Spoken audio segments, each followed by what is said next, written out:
Hai semuanya, gimana kabar kalian? Semoga selalu dalam keadaan baik. Jadi welcome back di segmen analisa kripto. Teman-teman, di video kali ini kita akan senggol untuk Volt Inu sesuai dengan requestan dari Mas Ontoseno 22. Oke, kita akan coba lihat. Volt Inu hari ini diperdagangkan di kisaran 0,008881 rupiah. Market sedikit mengalami kenaikan, teman-teman. Kalau kita perhatikan, Volt Inu ini berada di peringkat 489. Udah naik ya peringkatnya seiring dengan semakin banyaknya adopsi yang terjadi pada project ini. Ini adalah project meme token awalnya, tapi dia sekarang udah meningkatkan yang namanya skalabilitasnya, kegunaannya, utility-nya itu udah ditingkatin. Teman-teman, sekarang mereka tersedia layanan DEX atau Decentralized Exchange. Ini kita mampir ke websitenya ya, vaultinu.in. Teman-teman bisa dicek. Di sini ada DEX atau Decentralized Exchange, di mana ini mirip seperti Uniswap, PancakeSwap gitu ya. Mereka membuat project deflationary for free. Deflationary, teman-teman. Kemarin kita udah bahas deflationary di Coinbase, kemudian di koin-koin apalagi tuh banyak banget. Koin-koin deflation, hati-hati sama koin-koin deflasi.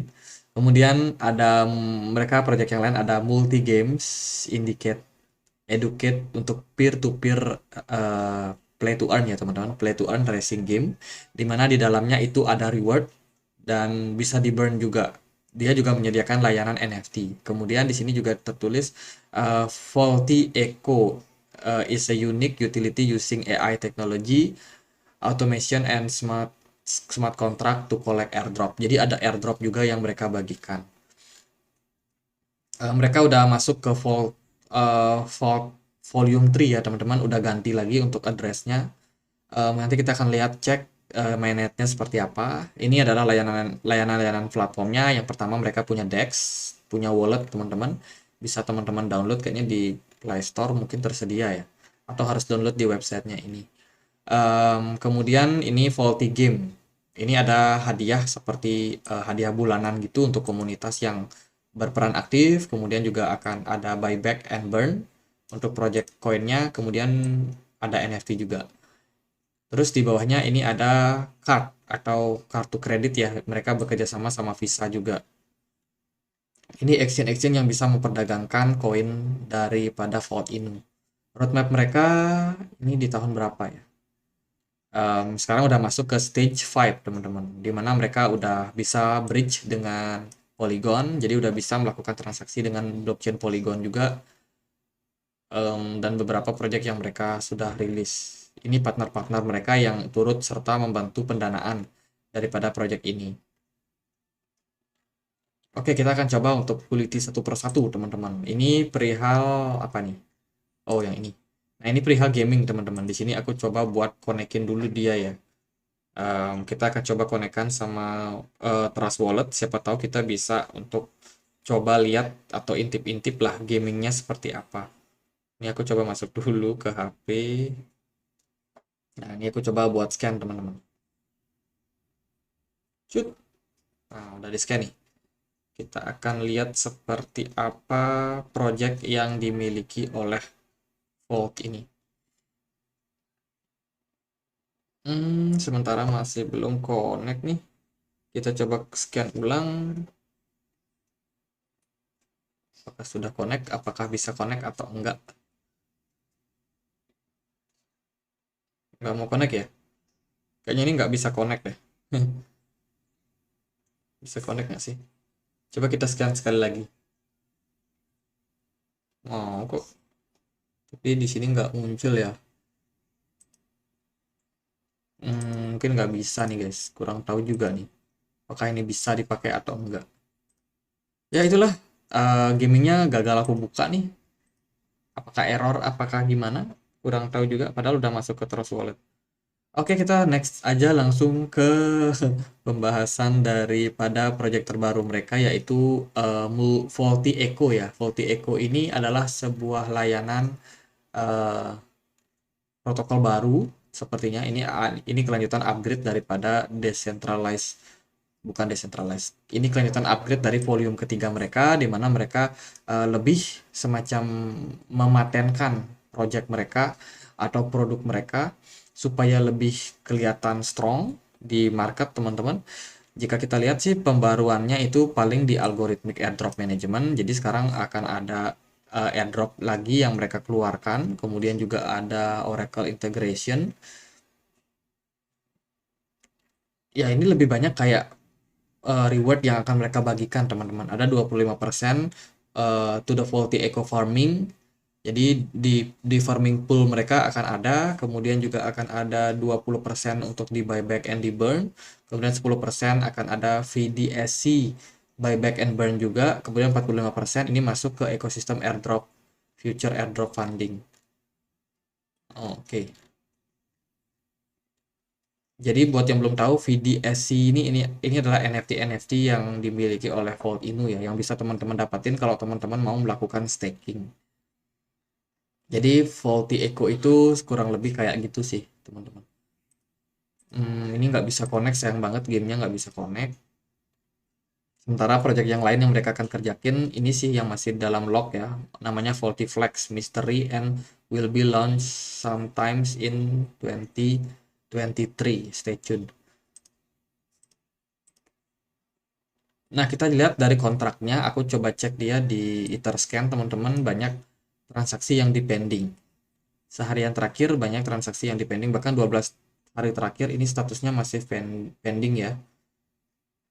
Ada apa nih? Kenapa pending? Itu. Kalau kita lihat dari supply maksimum, Vault Inu ini punya supply sekitar 69 berapa triliun, teman-teman. 69 triliun token. Sementara yang terilis baru 54 triliun saja. Coba kita cek dia dari pergerakan harganya seperti apa ya. Kita masuk ke trading view. Kemudian di sini kita masuk ke bahas YouTube plus Vault. Nama tokennya kan Vault. Vault USDT. Kita pakai exchange apa Get.io. Kalau kita lihat dari sini sih dia udah mengalami kenaikan sekitar 5%-an, lumayan ya teman-teman. Buat sekarang Vault Inu masih terbilang volatile, dia baru aja breakdown nih dari level strong support. Berarti dia sekarang sudah berada dalam all time low. All time low, dan posisinya ini juga volumenya cenderung naik turun agak kecil, teman-teman. Jadi harus hati-hati kalau yang trading ya. Ini eh, bisa meningkatkan resiko teman-teman soalnya. Ya kita perhatikan sih, kita pakai yang US dollar atau pakai yang IDR. Coba kita cek IDR apakah bisa. Oh, nggak bisa teman-teman, nggak clear dia. Kita pakai yang USDT aja. Kalau kita lihat secara chart pergerakan, sebenarnya Vault Indo ini udah drop cukup dalam, teman-teman. Dan sekarang um, menunjukkan tanda-tanda recover. Semoga sih dengan kenaikan Bitcoin hari ini ya sedikit naik ke 27.200, kemudian BTC dominance-nya juga agak sedikit tertekan perdagangan hari ini. Semoga bisa mendongkrak harga Vault Inu yang sudah terlanjur turun, teman-teman. Kalau menurut saya sih pengaruh daripada Vault Inu kenapa bisa turun itu disebabkan karena supply-nya yang terlalu banyak di market. Tidak ditunjang sama adopsi yang meningkat secara signifikan tentunya. Jadi di satu sisi bisa dibilang memang supply-nya banjir ya di market, dan banyak kepemilikan wallet juga yang mungkin dimiliki oleh para retail yang tidak punya kompetensi, tidak punya kekuatan untuk membuat harganya naik.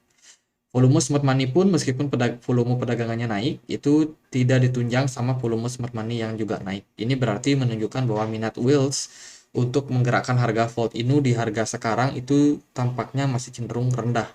Jadi ya itu teman-teman, pergerakan harganya justru malah drop lumayan signifikan. Dan sekarang lagi berjuang untuk menembus area resistance di sini di kisaran 0,0000006322. Let's see kalau berhasil maka target berikutnya bisa aja dibawa naik terlebih dahulu. Apakah Vault ini bisa recover ke depannya? Ya tentunya project mereka harus tetap aktif. Kalau untuk sekarang teman-teman, project mereka masih terbilang rame ya. Kalau kita lihat dari ekosistemnya masih rame, banyak yang masih memantau project ini. Cuman ya memang mungkin dari kondisi market yang juga tidak mendukung, serta Vault Inu sendiri sepertinya kurang bikin gebrakan apa yang benar-benar wow di market, teman-teman. Mungkin perlu influencer nih, biar ini apa lagi? biar bisa dibilang promosinya lebih greget ya. Kalau dari segi pergerakan harga itu sih teman-teman dia agaknya kan kalau menurut saya seperti tekanan sellernya cukup tinggi. Tadi kita di awal video udah sempat bilang hati-hati sama koin yang namanya deflation deflation token, deflationary atau apapun lah istilahnya yang berhubungan sama deflasi token. Token-token tersebut itu kalau kita riset satu per satu ya, itu kebanyakan harganya memang pada jatuh. Itu udah terjadi di banyak token, termasuk Vault Inu ini, termasuk Vault Inu ini juga termasuk. Makanya teman-teman harus lebih hati-hati kalau mau masuk ke koin, lebih baik jangan all in, silakan diversifikasi ke koin-koin yang bagus, koin-koin yang middle cap, ke koin-koin micin. Jadi jangan semuanya masuk ke koin-koin micin. Kalau untuk sekarang sepertinya masih ada kemungkinan buat naik. Semoga aja market memang mendukung ya teman-teman supaya kenaikan bisa mengurangi floating minusnya teman-teman semua. Sementara volume float ini udah cenderung meningkat dalam beberapa hari meskipun di Gate.io sendiri cenderung kecil, tapi ya ini ada hal positif lah teman-teman. Sekarang dia lagi berusaha untuk kembali mempertahankan level support. Semoga cukup kuat. Sementara itu outlook untuk Gold ini downtrend ya dalam jangka waktu pendek. Tapi ya semoga ada kenaikan yang bisa terjadi dalam jangka waktu dekat. Gitu aja. Semoga videonya bisa bermanfaat dan kalau ada pertanyaan lain, ada koin lain buat dibahas, bisa teman-teman tulis di kolom komentar. Sekian aja. Akhir kata saya Andri. Terima kasih.